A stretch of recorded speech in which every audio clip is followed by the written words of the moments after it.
اللہ کے پیغمبروں میں سے ایک کا نام حضرت یعقوب علیہ السلام تھا۔ حضرت یعقوب کا دوسرا نام اسرائیل بھی تھا، جس کے معنی ہے رات کو آنے والا شہزادہ۔ حضرت یعقوب حضرت ابراہیم علیہ السلام کے پوتے، حضرت اسحاق کے بیٹے اور حضرت یوسف علیہ السلام کے باپ تھے۔ حضرت یوسف کے 11 بھائی 12 قبیلوں میں پھیل گئی، مزید قبیلہ در قبیلہ پھیلتی چلی گئی اور اسے بنی اسرائیل کا نام ملا۔ اس قوم نے بڑے نشیب و فراز دیکھے، اس پر خدا کی عنایتیں بھی ہوئیں اور غضب بھی ٹوٹے۔ یہ لوگ اپنے آپ کو خدا کے چہیتے اور اس کے فرزندان عزیز کہا کرتے تھے۔ حضرت یوسف جب مصر کے فرما روا بنے تو انہیں بھی اقتدار نصیب ہوا اور بڑے مزے کی زندگی گزارنے لگے۔ مصر پر قبطیوں کی حکومت قائم ہوئی تو اس پوری قوم کو غلام بنا کر رکھ دیا گیا۔ حضرت موسیٰ علیہ السلام نے اعلان نبوت فرمایا اور ان کے بھائی ہارون کو بھی منصب نبوت عطا ہوا، تو یہ دونوں بھائی مصر کے بادشاہ یعنی فرعون کے پاس گئے اور اپنے پیغمبر برحق ہونے کی خبر اسے دی۔ اس کے مطالبہ پر معجزات پیش کیے اور بنی اسرائیل کو آزاد کرنے کا مطالبہ کیا، جسے اس نے بڑی رعونت سے مسترد کر دیا۔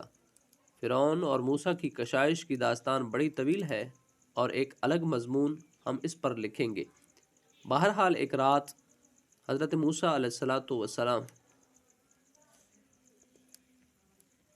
ایک الگ مضمون اس پر پیش کریں گے۔ بہرحال ایک رات حضرت موسیٰ اور حضرت ہارون بنی اسرائیل کو اپنے ساتھ لے کر مصر سے نکلے اور نکل کر آنے میں کامیاب ہو گئے، مگر فرعون نے اپنے سپہ سالار اور وزیر حامان کی مدد سے قبطیوں کا ایک بڑا لشکر ساتھ لیا اور بنی اسرائیل کا تعاقب کیا، یہاں تک کہ دریا کے کنارے پر فرعونیوں نے انہیں جا لیا۔ بنی اسرائیل کہنے لگے، اے موسیٰ، تو نے ہمیں تو مروا دیا، آگے دریا ہے، اس میں جاتے ہیں تو بھی مر جائیں گے، پیچھے فرعون کا کیل کانٹے سے لیس لشکر ہے، وہ بھی ہمیں زندہ نہیں چھوڑے گا۔ حضرت موسیٰ علیہ السلام نے اللہ تعالیٰ کا حضرت موسیٰ علیہ السلام سے اللہ تعالیٰ کا ارشاد ہوتا ہے، خوف زدہ ہونے کی ضرورت نہیں، بے شک میں تمہارے ساتھ ہوں، تو اپنا ڈنڈا دریا پر مار۔ حضرت موسیٰ علیہ السلام نے اللہ تعالیٰ کے حکم کی تعمیل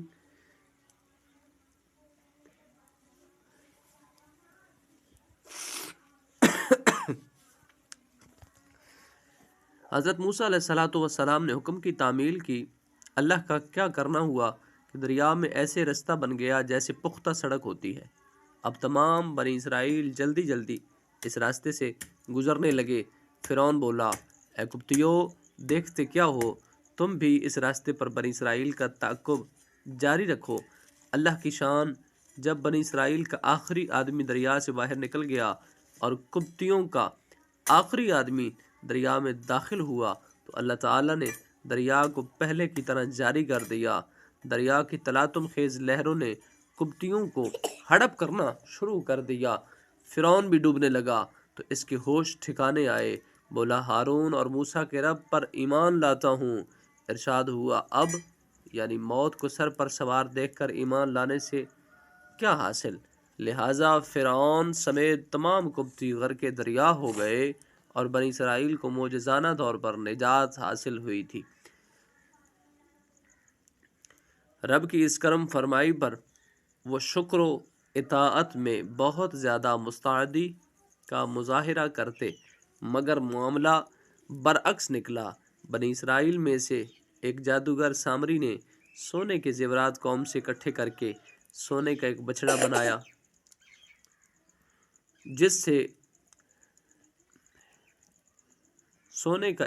بنایا، جس سے جادو کے اثر سے باضابطہ ڈکارنے کی آواز آتی تھی۔ سامری نے اپنی قوم سے کہا کہ یہ تمہارا معبود ہے، لہٰذا اس کی عبادت میں لگ جاؤ۔ حضرت موسیٰ 40 روز کی میقات پر اللہ کے حضور گئے ہوئے تھے۔ حضرت ہارون موجود تھے۔ لیکن ان کی بات کسی نے نہ مانی۔ حضرت موسیٰ جب واپس آئے اور قوم کو بچھڑے کی پرستش کرتے ہوئے پایا تو سخت غضبناک ہوئے اور اپنے بھائی ہارون کی داڑھی اور سر کے بال کھینچنے لگے۔ حضرت ہارون نے کہا، اے ماں جائے خفا نہ ہو، میں نے انہیں روکا تھا مگر انہوں نے میری بات نہ مانی تھی، بلکہ ان کا مجھے جان کا خطرہ لاحق ہوا۔ حضرت موسیٰ نے اپنی قوم کو اللہ کا حکم سنایا کہ تم نے گوشالہ پرستی کر کے بہت بڑا ظلم اور زیادتی کی ہے۔ اللہ تعالیٰ تمہارا یہ جرم معاف کر دے گا، شرط یہ ہے کہ تم ایک دوسرے کو قتل کر ڈالو۔ قوم نے اس پر بلا تاؤ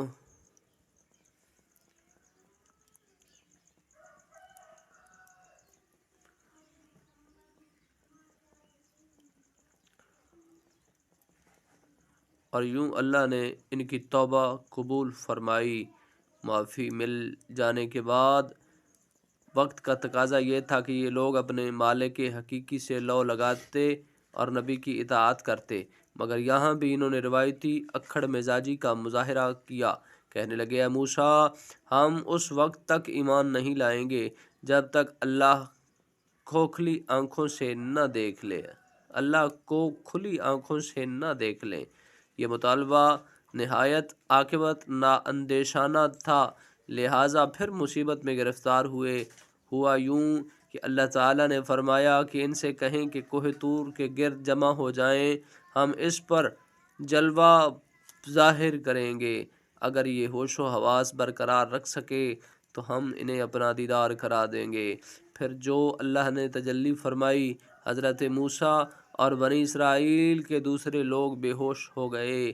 ایسا لگتا تھا کہ متاع زندگی کھو بیٹھے ہیں، مگر اللہ تعالیٰ نے ان پر کرم فرمایا، گویا انہیں ایک حیات نو عطا فرمائی۔ صرف یہی کرم نہیں بلکہ انہیں کتاب ہدایت عطا فرمائی۔ اس کے ساتھ ساتھ صحرائے سینا میں انہیں دھوپ سے بچانے کے لیے ان کے سروں پر بادلوں کا سایہ فرمایا۔ واللہ خیر الرازقین۔ الحمد للہ رب العالمین۔